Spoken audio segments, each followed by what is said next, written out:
Financial markets పై పట్టు సాధించాలనుకునే వాళ్ళు Revanth conduct చేసే వెబినార్ కోసం ఈ నెంబర్ కి కాల్ చేయండి. నమస్తే, వెల్కమ్ టు సుమన్ టీవీ. నేను విష్ణు. ప్రస్తుతంతో పాటు ప్రముఖ stock market analyst Eedara Ramakrishna గారు ఉన్నారు. వారితో మాట్లాడదాం. సార్ నమస్తే. సార్ ఈదర రామకృష్ణ గారు నమస్తే అండి. మీకు అలాగే సుమన్ టీవీ ప్రేక్షకులందరికీ నమస్కారం. సో ఈదర రామకృష్ణ గారు, లాస్ట్ 1 year నుంచి బాగా అబ్జర్వ్ చేస్తే రెన్యూబుల్ ఎనర్జీకి సంబంధించిన సెక్టార్కి సంబంధించిన డిస్కషన్స్ ఎక్కువగా నడుస్తున్నాయి. కాబట్టి అంటే ఈ రెన్యూబుల్ ఎనర్జీ సెక్టార్ మీద మరి మోడీ 3.0 ఎంతవరకు కాన్సన్ట్రేషన్ చేసే అవకాశం ఉందంటారు? దీంట్లో ఎటువంటి ర్యాలీని మనం గమనించవచ్చు? అసలు మీరు పవర్ సెక్టర్ అబ్జర్వ్ చేస్తే భారీగా పెరిగిందండి. భారీగా పెరగడానికి కారణం మెయిన్గా డిమాండ్ అనేది విపరీతంగా పెరుగుతుంది. పవర్ డిమాండ్, ఈ పవర్ డిమాండ్ విపరీతంగా పెరగడంతో పవర్ కంపెనీస్ అన్నిటికి కూడా విపరీతమైన క్రేజ్ వచ్చింది స్టాక్ మార్కెట్లో. మీరు రీసెంట్గా లాస్ట్ 2 days కూడా అదానీ పవర్ 9% హిట్ కొట్టింది ఒకే రోజు. కారణం ఏంటంటే ఒక అక్విజిషన్ అని చెప్తున్నారు, మిర్జాపూర్ పవర్ కంపెనీని అక్విజిషన్ చేశారని. సో అది కాకుండా టాటా పవరు, ఈ ట్రెడిషనల్ పవర్ కంపెనీస్ అన్నీ కూడా భారీ లాభాలు లాస్ట్ 2 years చూసాము. మీరు అన్నట్లు రెన్యూబుల్ ఎనర్జీ సెగ్మెంట్ ఎందుకు పెరగచ్చు అంటే మెయిన్గా సోలార్, ఇవన్నీ కూడా సోలార్ థీమ్ని ఒకటి సెంట్రల్ గవర్నమెంట్ తీసుకొచ్చి బాగా ఫోకస్ చేస్తుంది. అంటే మీరు రూఫ్ టాప్ సోలార్ ప్యానల్స్ కనుక పెట్టుకున్న పక్షంలో గవర్నమెంట్ 60% సబ్సిడీ ఇస్తుంది. సో తద్వారా ఏంటంటే మీరు ఆ 40% ఎక్స్పెన్సెస్ ఏదైతే బేర్ చేసుకుంటారో మీ కెపాసిటీ, అంటే మీకు కావాల్సిన యూనిట్స్ వరకు, సపోజ్ 300 400 యూనిట్స్ వరకు, 500 యూనిట్స్ వరకు మీకు ఆ కెపాసిటీ బిల్డ్ చేసుకుంటే మీకేమవుతుందంటే పవర్ ఫ్రీగా వస్తుంది. ఆల్మోస్ట్ ఒకసారి ఎక్స్పెన్సెస్ క్రాస్ అయిపోతాయి. ఎక్స్పెన్సెస్ అమౌంట్ ఇప్పుడు పవర్ బిల్ ఎలాగో అందరికీ 2000 అలా వస్తుంది. ఆ రేంజ్ వాడేవాళ్ళకి 2000 3000. సో ఒక 1 year పాటు మీరు ఎక్స్పెన్సెస్ కనుక కవర్ చేసుకోగలిగితే తర్వాత మీకు ఆల్మోస్ట్ పవర్ ఫ్రీ అవుతుంది. సో దేశానికి కూడా చాలా బెనిఫిట్ చేసిన వాళ్ళు అవుతారు. ఎట్లాగంటే బయట పవర్ కంపెనీస్ నుంచి మనం డిమాండ్ చేయాల్సిన అవసరం లేదు. సో తర్వాత ఎలక్ట్రికల్ వెహికల్స్ అనేవి ఇప్పుడే పెనిట్రేషన్ మొదలైంది ఇండియాలో. ఇప్పుడు కేవలం మనము ఒక 6% పెనిట్రేషనే చూసాం ఎలక్ట్రికల్ వెహికల్స్. రాబోయే రోజుల్లో అది ఒక 10 yearsలో 30 to 35% పెనిట్రేషన్ ఉంటుందని చెప్తున్నారు. అంటే ఇప్పుడున్న వెహికల్స్లో 35% వెహికల్స్ ఎలక్ట్రిక్ వెహికల్స్ అయిపోతాయని చెప్తున్నారు. అంటే 35% వెహికల్స్ అంటే 6% నుంచి 35% అయిన పక్షంలో ఎంత పవర్ డిమాండ్ ఉందో మీరు ఆలోచించుకోండి. సో ఈ డిమాండ్ని గవర్నమెంట్ మీట్ అయ్యే ఛాన్సెస్ చాలా తక్కువ. ఇప్పుడున్న పవర్ కంపెనీస్ కూడా మీట్ అయ్యే ఛాన్సెస్ చాలా తక్కువ. అందుకనే గవర్నమెంట్ ఈ సోలార్ థీమ్ని, రెన్యూబుల్ ఎనర్జీ థీమ్స్ని తీసుకొస్తుంది. సో తద్వారా ప్రతి ఒక్కళ్ళు వాళ్ళ తరపున, అంటే వాళ్ళ సైడ్ నుంచి వాళ్ళు చిన్న ప్లాన్ చేసుకుంటే అది మ్యూచువల్గా అందరికీ బెనిఫిట్. సో మనము కంట్రీకి పవర్ డిమాండ్ తగ్గించిన వాళ్ళం అవుతాము, అట్లాగే మన ఓన్ పవర్ని మనమే జనరేట్ చేసుకున్న వాళ్ళం అవుతాం. సో ఈ సెగ్మెంట్లో కూడా స్టాక్స్ మనం దృష్టి పెడితే SW సోలార్ ఉంది, అలాగే బోరోసిల్ రెన్యూబుల్ ఎనర్జీ ఉంది. ఇట్లాంటి కంపెనీస్ ఆ పర్టికులర్ ఫీల్డ్స్లో బాగా రాణిస్తూ ఉన్నాయి. భవిష్యత్తులో కూడా బాగా రాణించే అవకాశాలు. అండ్ ఇప్పుడు మార్కెట్ ఆల్ టైమ్ హైస్ గురించి మాట్లాడుకుంటే 76,000 క్రాస్ అయిపోయింది. నిఫ్టీ ఏమో 23,000 క్రాస్ అయిపోయింది. కాబట్టి నిఫ్టీ 25,000 టచ్ చేయడానికి ఇంకా ఎంత సమయం పడుతుంది? సెన్సెక్స్ 80,000 టచ్ చేయడానికి ఇంకా ఎంత సమయం ఉంది అంటారు? అసలు ఇంకా ఎటువంటి ర్యాలీని ఎక్స్పెక్ట్ చేయొచ్చు? ఈ సంవత్సరము మనము పెద్ద ఈవెంట్స్ అయిపోయినాయని మనం అనుకున్నప్పటికీ ఇంకా పెద్ద ఈవెంట్ అనేది అమెరికన్ ఎలక్షన్ అనేది ఒకటి పెండింగ్. అందువల్ల ఏంటంటే ఇప్పటి నుంచి ఏమవుతుందంటే ఎప్పుడైతే మన ఈ ఫోకస్ ఈ వారం 10 రోజుల్లో మన ఇండియా ఫోకస్ అయిపోతుంది. అయిపోయిన తర్వాత మళ్ళీ యుఎస్ మీద దృష్టి వెళ్తుంది. మళ్ళీ మెయిన్గా మనకి RBI పాలసీ జరిగింది నిన్న. రేట్లు యథాతథంగా ఉంచారు 6.5%కి. గవర్నర్ చెప్పడము 7.2% GDP గ్రోత్ అనేది ఉంటుందని ప్రొజెక్ట్ చేస్తున్నారు. అంటే 7% నుంచి అప్గ్రేడ్ చేసింది RBI. సో మన గ్రోత్ బాగుంటుంది. అంటే RBI ఒక 2.2% 20 basis points పెంచడంతో మన GDP గ్రోత్ని మనము ఈజీగా, అంటే మంచి నెంబర్స్ని అచీవ్ చేసే అవకాశం ఉంది స్టాక్ మార్కెట్లో. కానీ అవి స్ట్రైట్ లైన్లో కాదు. ఎందుకంటే ఈ వాలటిలిటీ అనేది కంటిన్యూ అవుతుంది. ఎందుకంటే యూరోపియన్ సెంట్రల్ బ్యాంక్స్ ఒక 25 basis points ఆల్రెడీ కట్ చేశారు వాళ్ళ ఇంట్రెస్ట్ రేట్స్. మన ఇంట్రెస్ట్ రేట్స్ 6.5% దగ్గర ఉన్నాయి. సో మనం ఎప్పుడు కట్ చేస్తామంటే ఆయన ఇన్ఫ్లేషన్ రేట్ అనేది 5% నుంచి 4%కి వస్తే నేను రేట్ కట్ చేస్తానని నేను స్టేట్మెంట్ ఇవ్వడం జరిగింది. సో 4%కి ఇమీడియట్గా వస్తుందా లేకపోతే కొంత టైం పడుతుంది, అంత ఈజీ కాదు. 4+. ఇప్పుడు మనం ఒక పక్కన గ్రోత్ అడుగుతున్నాం, అంటే గ్రోత్ అంటే ఇండియా గ్రోత్ కోసం చూస్తున్నాం. సో గవర్నమెంట్ కూడా గ్రోత్ అవడానికి పుష్ చేస్తుంది. గ్రోత్ ఉండే సమయంలో ఇన్ఫ్లేషన్ తగ్గటం చాలా కష్టం. ఒక గ్రోత్ పెరగాలి అనుకోవటము, ఇన్ఫ్లేషన్ తగ్గాలి అనుకోవటం రెండు కావాలనుకోవటం. అవా కావాలి బోవా కావాలి అనుకున్న చందం అనమాట. సో అయితే తగ్గే అవకాశాలు లేవు. సో మనం గ్రోత్ మీద డిపెండ్ అయ్యే అవకాశాలు ఉన్నాయి. సో నెక్స్ట్ యుఎస్ మార్కెట్స్ చూస్తే యుఎస్ మార్కెట్స్ కూడా ఆల్ టైమ్ హైలు వెళ్తూ ఉన్నాయి. At the same time volatility చాలా హెవీగా ఉంది. ఒకే రోజు 3% పడిపోతున్నాయి ఇండెక్స్లో, ఒకే రోజు మళ్ళీ 3% పెరుగుతూ ఉన్నాయి. ఏం జరుగుతుందో అర్థం కావట్లేదు. అంటే ట్రంప్ అరెస్ట్ అవుతారంటారు, తర్వాత గవర్నమెంట్ మారుతుందంటారు. సేమ్ అంటే మనకంటే పొలిటికల్గా ఇంకా ఇన్స్టేబుల్, అంటే స్టెబిలిటీ లేని పరిస్థితి అక్కడ యుఎస్లో ఉంది. సో అక్కడ మార్కెట్స్ కూడా, అక్కడ అనలిస్టులు కూడా ఎప్పుడు రేట్లు కట్ చేస్తారనేది దానికోసం వాళ్ళు వెయిట్ చేస్తున్నారు. సో వాళ్ళ రేట్ కట్ అనేది సెప్టెంబర్లో ఉంటుందని ఒక సూచనప్రాయంగా ఫెడ్ చెప్తూ ఉంది, అమెరికన్ ఫెడ్. సో మనకి బహుశా మనం కూడా అదే సమయంలో దాదాపుగా యూఎస్ని ఫాలో అయ్యే అవకాశాలు ఉన్నాయి. సో అదే సమయానికి మనం ఇన్ఫ్లేషన్ కొద్దిగా కంట్రోల్ అయ్యి మనం కూడా రేట్ కట్స్ అయ్యి ఇవన్నీ ఉంటాయి. అట్ ద సేమ్ టైము ఈ సంవత్సరం అంతా ఒడిదుడుకుల మధ్యలో వెళ్ళే అవకాశాలు ఉన్నాయండి. మీరు అబ్జర్వ్ చేస్తే మనము లాస్ట్ జనవరి 1 నుంచి ఇయర్ టు డేట్ కనుక తీసుకున్నట్లయితే పెద్ద గ్రోత్ ఏం సాధించలేదు మనం. అంటే ఒక మ్యాక్సిమం 2 to 3% ఇండెక్స్లో మనం గ్రో అయ్యాం. అంటే ఒక 3-4% పడిపోతేనేమో ఈ సంవత్సరం year to date negative return ఉంటుంది ఇండెక్స్లో. అదే 4% పెరిగితేనేమో ఆల్ టైమ్ హై అంటున్నాం. సో చాలామంది ఇన్వెస్టర్లకి ఇది కన్ఫ్యూజింగ్గా ఉంటుంది, ఏంటి అసలు మన పోర్ట్ఫోలియోలు పెరగట్లేదు, ఓన్లీ ఆల్ టైమ్ హైలేనా అని. సో ఈ సందిగ్ధ అవస్థలు ఇంకా రాబోయే 6 నెలలు కూడా ఉంటాయండి. అంటే యుఎస్లో కూడా క్లారిటీ రావాలి, ఇవన్నీ మన పాలసీస్ అన్నీ ఎట్లా ఉంటాయి. సో మార్కెట్స్ ఇక్కడ నుంచి కూడా వాలటిలిటీలో ఉండే అవకాశాలు ఉన్నాయి. మీరు చూస్తే అబ్జర్వ్ చేస్తే పిఈ రేషియోస్ ఇందా మనం ప్రస్తావించినట్లు చాలా హై పిఈ రేషియోస్లో కొన్ని స్టాక్స్ ఉన్నాయి.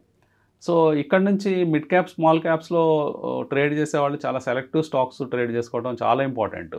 ఏది పడితే అది కొంటే డబ్బులు వచ్చే అవకాశాలు కష్టం. అట్లాగే లార్జ్ క్యాప్ స్టాక్స్ మాత్రం స్టడీ రిటర్న్స్ ఇచ్చే ఛాన్సెస్ మాత్రం క్లియర్గా ఉన్నాయి. ఫైనల్గా మీరు అడిగిన ప్రశ్నకు వస్తే మార్కెట్స్ ఎప్పుడు వెళ్తాయి అనేది ఎవరికి తెలియదండి. ఎప్పుడు all time highs reach already all time హైలో ఉన్నాము. ఇక్కడ నుంచి ఒక 1000 పాయింట్స్ ఎప్పుడు వెళ్తుంది ఇవన్నీ మనం గెస్ చేయలేము.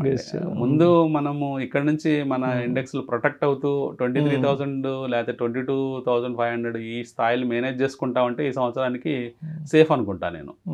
22,500 సేఫ్గా మనం మేనేజ్ చేసుకొని ఇయర్ ఎండింగ్లో ఆ రిజల్ట్స్ తర్వాత, అంటే యూఎస్ ఎలక్షన్ రిజల్ట్స్ తర్వాత మేబీ మళ్ళీ మనకి ఇప్పుడు ఏమైందంటే ఆల్ టైమ్ హై కొట్టడానికి 4% చాలు, ఒకవేళ పడిపోయినా కానీ ఒక 5-10% పడిపోయినా. అట్లాగే మళ్ళీ ఒక 5% పడిపోతే స్టాక్స్ 10-15% పడిపోతున్నాయి. సో ఇదంతా కూడా చాలా వాలటిలిటీ, కన్ఫ్యూజను, అంటే మంచి లెర్నింగ్ ఎక్స్పీరియన్స్ మాత్రం 2024 ఇస్తుందని నేను చెప్తాను. రైట్. సో అయితే గత 4-5 రోజుల నుంచి అటు నేషనల్ మీడియాలో కానీ ఇక్కడ మన దినపత్రికల్లో ఒక వార్త ప్రధానంగా వినిపిస్తోంది. ఏపీలో ఎన్డీఏ కూటమి అక్కడ అధికారం చేపట్టడం, అంటే చంద్రబాబు నాయుడు గారు అక్కడ సీఎంగా ఎన్నికవడం, వారు అధికారం చేపట్టడం, అటు కేంద్రంలో ఎన్డీఏ ప్రభుత్వాన్ని కైవసం చేసుకోవడం. ఈ వార్తల నేపథ్యంలో స్టాక్ మార్కెట్ని ఉరుకులెత్తిస్తున్న చంద్రబాబు నాయుడు గారు, స్టాక్ మార్కెట్లో తన మార్కుని చూపిస్తున్న చంద్రబాబు అంటూ కూడా రకరకాల వార్తలు వస్తున్నాయి.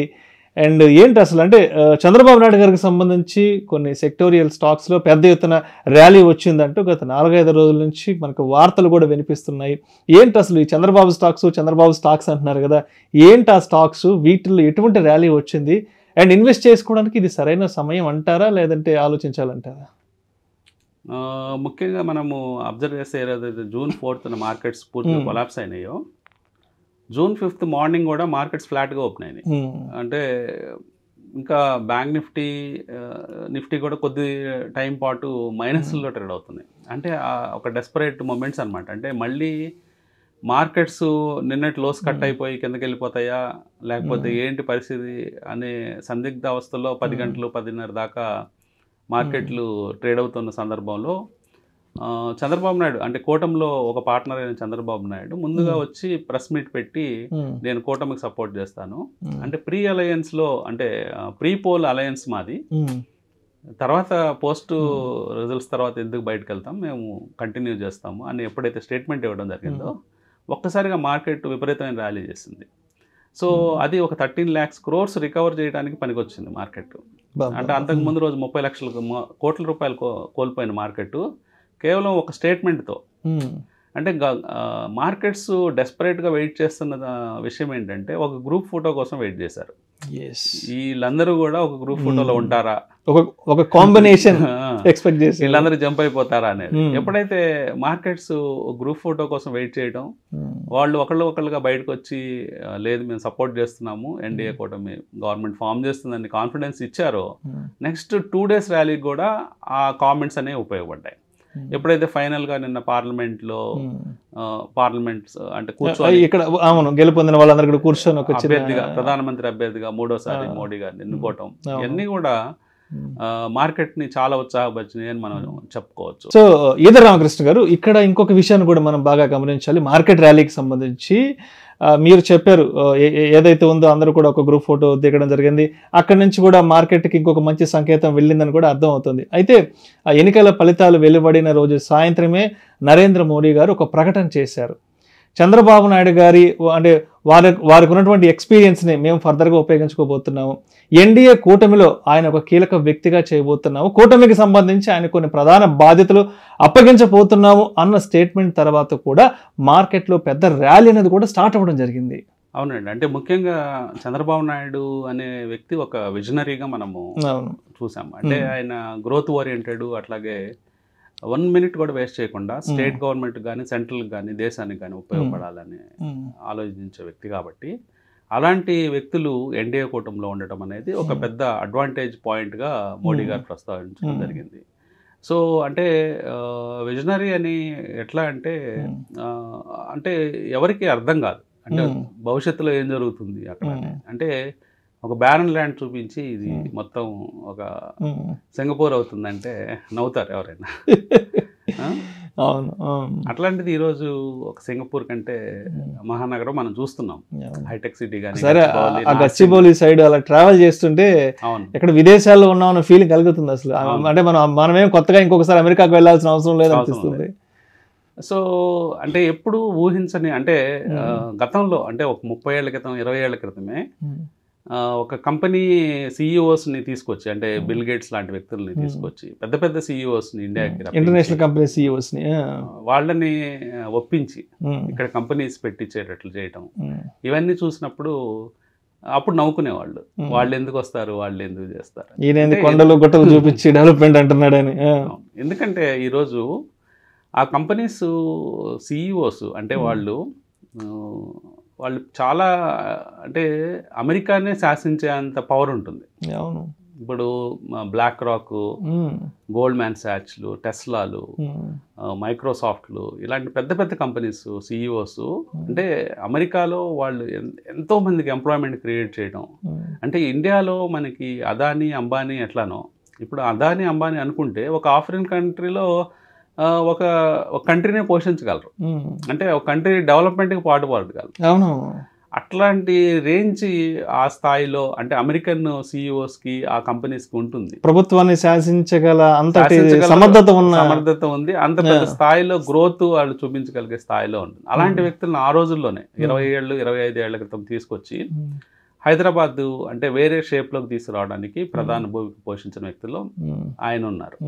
అలాంటి వ్యక్తి ఎప్పుడైతే వచ్చారో ఎన్డీఏలో కూడా అంటే మోడీ టీం కూడా అంటే ఆల్మోస్ట్ లాస్ట్ 2 termsలో ప్రోగ్రెసివ్గానే ఉంది. కొన్ని నెగటివ్స్ ఉన్నప్పటికీ కూడా లాస్ట్ ఎన్డీఏ 1 ఎన్డీఏ 2కి గ్రోత్ పాయింట్లు ఎక్కడ కాంప్రమైజ్ అవ్వలేదు. గ్రోత్ ఇండియా గ్రోత్ కానీ ఇండియా ఇమేజ్ని ఇతర దేశాల్లో పెంచడానికి కానీ మోడీ టీము గవర్నమెంట్ ఎప్పుడు కూడా ముందు ఉందని మనం చెప్పుకోవాలి. ఇండియా ఇమేజ్ చాలా పెరిగిపోయింది. మన బయట దేశాల్లో వెళ్ళినప్పుడు మోడీని ఇండియాని గుర్తించే స్థాయిలో ఇప్పుడు ప్రపంచ ప్రజలు ఉన్నారు. అంతకుముందు ఇండియాని చాలా దేశాలు గుర్తించేవి కాదు, మనకి సరైన స్థానం ఉండేది కాదు. కానీ అది ఆ ఇమేజ్ మారిపోయింది, ఒక 10 ఏళ్ల నుంచి కంప్లీట్ మారిపోయింది పర్సెప్షన్ మొత్తం. సో ఎప్పుడైతే డబుల్ ఇంజిన్ అంటున్నారో వీళ్ళిద్దరినే మనం డబుల్ ఇంజిన్ అనుకోవచ్చు. ఇప్పుడు కొత్త డబుల్ ఇంజిన్ ఇది. సో ఇలాంటి వ్యక్తులు కలిసినప్పుడు ఇంకా మనం ఇంకా ఎక్కువ ఎక్స్పెక్ట్ చేయొచ్చు, అంటే మనము ముందు ఊహించిన దానికంటే ఎక్కువ ఎక్స్పెక్ట్ చేయొచ్చు. సో మనము ఎక్కువ ఎక్స్పెక్ట్ చేస్తున్నాము. అట్లాగే మీరు అడిగినట్టు స్టాక్స్ విషయానికి వస్తే స్టాక్స్ అనేది చిన్న విషయం, ఎందుకంటే ఒక పెద్ద విజన్ ఉన్న విషయాలు మనం మాట్లాడేటప్పుడు స్టాక్స్ పెరగడం అనేది జనాలు ఫేవరబుల్ గా రియాక్ట్ అయినట్టు మనం అర్థం చేసుకోవచ్చు. మెయిన్గా హెరిటేజ్ ఫుడ్స్ విషయానికి వస్తే ఆ స్టాక్ రిజల్ట్స్ వచ్చే ముందు కొద్ది రోజుల ముందు రిజల్ట్స్ ఇవ్వడం జరిగింది, క్వార్టర్ రిజల్ట్స్ బాగున్నాయి. రిజల్ట్స్లో ఒక ఈపీఎస్లు పెరగడం అవన్నీ మనం గమనించాం. సో ఎప్పుడైతే రిజల్ట్స్ బాగున్నాయి ఆ రోజే స్టాక్ భారీగా పెరిగింది. కానీ అక్కడ నుంచి ఈ ఎగ్జిట్ పోల్స్లో కనిపించడము, ఎగ్జిట్ పోల్స్లో ఎన్డీఏ కూటమి ఏపీలో వస్తుందని చెప్పుకోవడం, తర్వాత రియల్ రిజల్ట్స్లో ఇంకా మంచి మెజారిటీస్ రావడం, ఇవన్నిటితో స్టాక్ ఒక్కసారిగా ఫ్లేరప్ అయిపోయి భారీ సర్క్యూట్స్లో 50% రిటర్న్ అనేది మనం కేవలం కొద్ది సెషన్స్లోనే చూసాము. అంటే చాలా రోజుల నుంచి స్టాక్ ఒక కన్సాలిడేషన్ మోడ్లో ఉండటం కూడా ఒక కారణంగా చెప్పుకోవచ్చు. కానీ ఇప్పుడు ఒక యూఫోరిక్ కండిషన్స్లోకి వెళ్ళినట్టు కనిపిస్తుంది. మేబీ యూఫోరియా కొంతకాలం ఉండొచ్చు, ఇంకా ఒక ఫ్యూ సెషన్స్, కానీ అక్కడ నుంచి కూల్ డౌన్ అయ్యే ఛాన్సెస్ ఉన్నాయి. పిఈ రేషియోస్ కూడా సపోర్ట్ చేసే అవకాశాలు లేవు. కాబట్టి ఎక్కువ యూఫోరిక్ వెళ్ళబాకండి investors. At the same time టీడీపీతో అసోసియేట్ అయిన ఇంకొక స్టాక్, అంటే ఆ ప్రమోటర్ అసోసియేట్ అయిన promoter stock Amar Raja batteries, ఈ స్టాక్ డిఫరెంట్ యాంగిల్లో మనం చూడాలి. అది కూడా పెరుగుతున్నప్పటికీ ఈ స్టాక్ డిఫరెంట్గా చూడాలి, ఎందుకంటే అది ఒక బ్యాటరీ సెగ్మెంట్లో ఉంది, ఫ్యూచర్లో గ్రోత్ ఉండే సెగ్మెంట్. అట్లాగే పీ రేషియోస్ రీజనబుల్గా ఉన్నాయి, సో వాల్యుయేషన్స్ రీజనబుల్గా ఉన్నాయి. కాబట్టి ఈ స్టాక్ ఇంకా పెరిగే ఛాన్స్ ఉంది, అంటే కాంపిటీషన్ తక్కువ ఉంది ఆయనకి, ఆ particular స్టాక్కి. So Amar Raja batteries అనేది భవిష్యత్తులో అంటే ఇప్పుడు కొనుక్కున్నా కానీ భవిష్యత్తులో రిటర్న్ పొందే అవకాశం ఉంది. అట్లాగే ఇంకా కొన్ని స్టాక్స్ ఇప్పుడు ఐటీ సెక్టర్ పెరిగిన దానికి కూడా నార్త్ మీడియా ఛానల్స్ అన్ని కూడా చంద్రబాబు నాయుడు మార్క్ మరోసారి ఐటీ సెగ్మెంట్ మీద కూడా పడింది అన్నారు. కానీ అది ఐటీ సెగ్మెంట్స్ పుల్ బ్యాక్ నుంచి రివర్స్ అవుతున్నాయి, లేకపోతే ఒక సెక్టార్స్లో లెగార్డ్గా ఉంది కాబట్టి పెరుగుతున్నాయి అని మనం అనుకోవచ్చు. మేబీ అంటే 200 ఇండెక్స్ వరకు, ఐటీ ఇండెక్స్ వరకు 200 DMA దాటుకొని ఆ 200 డేస్ మూవింగ్ యావరేజ్ దగ్గర తచ్చట్లాడుతూ ఉన్న సందర్భంలో కొంచెం పైకి వచ్చింది. అది క్రెడిట్ ఇవ్వడం ఎంతవరకు కరెక్టో నాకు తెలియదు. Right, thank you so much Eedar Ramakrishna garu. Thank you. గత వారం 10 రోజుల నుంచి అసలు మార్కెట్లో ఏం జరుగుతోంది అండ్ మోడీ 3.0 మార్కెట్ని ఏ విధంగా ఇంపాక్ట్ చేస్తుంది అండ్ ఈ సెక్టోరియల్గా ఏ సెక్టార్స్ బాగా ఫ్లరిష్ అయ్యే అవకాశం ఉందని, ఇటువంటి అన్ని రకాల అంశాల గురించి మీ అనుభవ సారాన్ని మొత్తం క్రోడీకరించి మీ విశ్లేషణ తెలియజేశారు. Thank you so much Eedar Ramakrishna garu. Thank you. Suman టీవీలో మీ పర్సనల్ అండ్ బిజినెస్ ప్రమోషన్స్ కోసం కింది నెంబర్కి కాంటాక్ట్ చేయండి.